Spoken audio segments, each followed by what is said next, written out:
Well, also here tonight, people who live in Buffalo's Allentown neighborhood are speaking out about their safety, saying the tragic double homicide from a couple in March could and should have been prevented. Mickey Harmon and Jordan Celotto were brutally murdered inside their apartment at 5 St. Louis Place.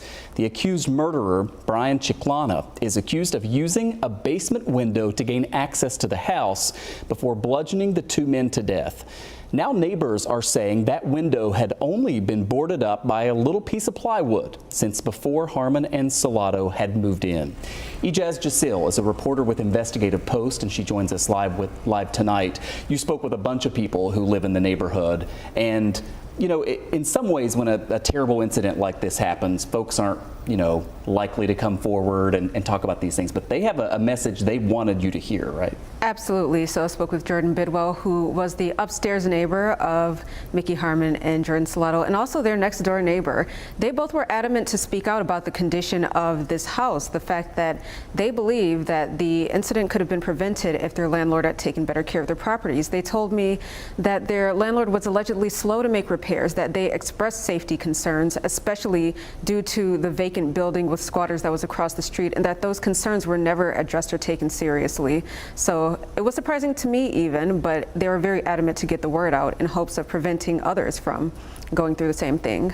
And you mentioned the property next door. We've covered that a lot, right? It was one of these landlords whom the city had been going after for a long time, and we've seen some action there, though that process continues. What's the response to these accusations from the person who owns that property? Yes, so property manager Eric Hauser says that it's absolutely false. For one, he says that he did make repairs anytime his tenants reached out to him. It's just that proper communication was needed.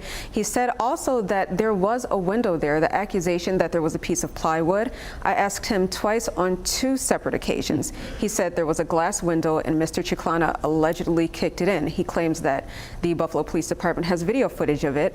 Of course, as is part of an ongoing investigation, I wasn't able to obtain it, but he insists that there was a window and that there was never any safety concerns at the building. Big picture in this neighborhood, Allentown has long been considered a very safe place to live. I think this really rattled a lot of people who live there. Is that the sense that you got from speaking with folks? Yes, absolutely. Everyone talked about what a sense of community and well-being the town of Allentown has. But the fact that you had this problem property that was due to a landlord who abandoned it, that brought that sort of activity to the neighborhood that unfortunately, brought squatters and all sorts of break-ins, threats of break-ins. There were even reports that Mr. Chiclana tried to break into other cars and houses before breaking into 5 St. Louis.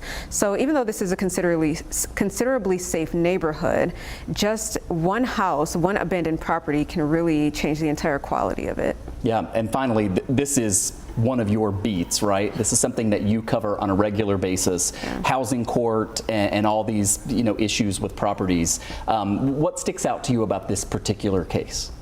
Well, what sticks out was really my conversations with Mr. Hauser's 2 former tenants. The fact that landlord retaliation and the fear of it is real. Of course, not knowing, not accusing Mr. Hauser of anything that I can't confirm, but I've heard from a lot of different tenants in other cases that they're afraid to speak to their landlords about when they'll need to make repairs, or they're afraid to report them to the city out of fear that they'll be evicted. So a lot of people, especially when they're living somewhere with affordable rent, will sort of stay mum and unfortunately sacrifice their security or well-being in order to make sure they have a secure place to live. And I think this kind of highlights an example of that. Yeah. You can read Ijaz's full report at investigativepost.org. Ijaz Jasil with Investigative Post. Great to see you. Thanks for coming in. Thanks for having me.